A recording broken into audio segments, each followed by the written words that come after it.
ഈ സദസ്സിനോട് ആദ്യമായി എനിക്കൊന്ന് പറയാനുള്ളത്, ആളുകളെ പേര് കേൾക്കുമ്പോൾ നിങ്ങൾ ആവേശഭരിതരാവരുത്. നമ്മൾ അതൊരു വകതിരിവിൻ്റെ ഒരു സ്വഭാവമായിട്ട് മാറുന്നു എന്ന് തോന്നുന്നുണ്ട്. അങ്ങനെ ഒരു വകതിരിവും നമുക്കില്ല.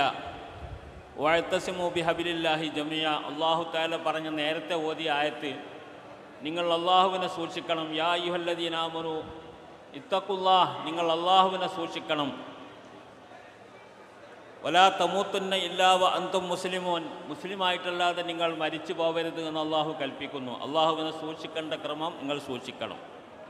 അതിൻ്റെ ശേഷം പറയുന്നത് വഅ്തസിമു ബിഹബിലില്ലാഹി ജമിയാന, നിങ്ങൾ അള്ളാഹുവിൻ്റെ പാശം മുറുകെ പിടിക്കണം, വിവേചനമുണ്ടാക്കരുത്, ഭിന്നിപ്പുണ്ടാക്കരുത് എന്ന് ഖുർആൻ നമ്മളോട് കൽപ്പിക്കുന്നുണ്ട്. അതുകൊണ്ടെല്ലാം വളരെ അച്ചടക്കത്തോടു കൂടെ ഇവിടെ എല്ലാവരും സംസാരിക്കാനുണ്ട്. ഒരു ഭിന്നിപ്പും ഇവിടെ ഇല്ല, ഒരു വിവേചനവുമില്ല.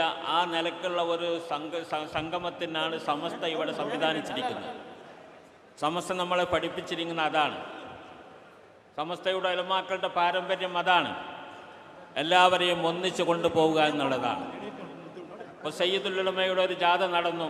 എല്ലാ വിഭാഗം ആളുകളെയും ഒരുമിച്ച് കൂട്ടി, രാഷ്ട്രീയ മേഖലയിലുള്ള ഇടത്തും വലത്തുമുള്ള എല്ലാവരെയും ഒരുമിച്ച് കൂട്ടി എല്ലാവരും ഒരുമിച്ച് തങ്ങളുടെ യാത്രയെ വരവേറ്റും. മറ്റ് സ്ഥലങ്ങളിലൊക്കെ ഇതുപോലെ നമ്മൾ സമ്മേളനങ്ങളും കൂട്ടായ്മകളൊക്കെ സംഘടിപ്പിക്കുമ്പോഴൊക്കെ അവിടെ നമ്മൾ വിവേചനവും കാണിക്കാതെ ഇന്ത്യ രാജ്യത്തിൻ്റെ പരിശുദ്ധത കാത്തു സൂക്ഷിച്ചുകൊണ്ട് തന്നെ മതവിവേചനമില്ലാതെ, രാഷ്ട്രീയ വിവേചനമില്ലാതെ, നിറവ്യത്യാസമില്ലാതെ, ഭാഷവ്യത്യാസമില്ലാതെ എല്ലാവരും ഒത്തൊരുമിച്ച് കൊണ്ട് മുന്നോട്ട് കൊണ്ടുപോകുന്ന ഒരു പ്രസ്ഥാനമാണ് സമസ്ത.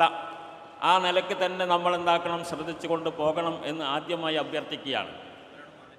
അല്ലാഹു സുബ്ഹാനഹു വ തആല ഇഖ്ലാസോടുകൂടെ ദീനിന് ഖിദ്മത്ത് ചെയ്യാൻ നമുക്കൊക്കെ തൗഫീഖ് ചെയ്യുമാറാവട്ടെ.